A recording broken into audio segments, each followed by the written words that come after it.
Hello दोस्तों, नमस्ते। आप लोग से उम्मीद करते अच्छे से मस्त होंगे। तो एक हम लोग पचरा गीत गाने जा रहे हैं। जो उसमें गलती होगी उसको माफ करना और लाइक शेयर जरूर करना।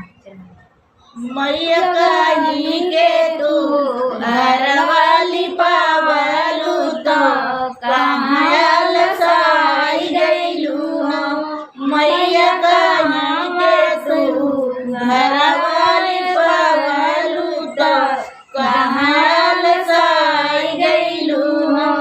मैया मलिया घर गजरा देख लो भाई गईलू ओहिया मैया मलिया घर गजरा देख लो भाई गईलू ओहिया लसाई गईलू ना। मैया कहीं के तू घर वाली पावलू तो कहाँ लसाई गईलू ना।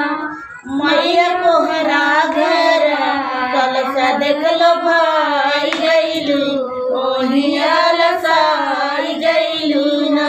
मैया कोहरा घर कलसा देख लो भाई गईलू ओहिया लसाई गईलू ना। मैया कहीं के तू घर वाली पावलू तो कहाँ लसाई गईलू ना। मैया बनिया घर धरिया देख लो भाई गईलू ओहिया लसाई गईलू ना। मैया बनिया घर धरिया देख लो भाई गईलू ओहिया लसाई गईलू ना। मैया कहीं के तू घर वाली पावलू तो कहाँ लसाई गईलू ना।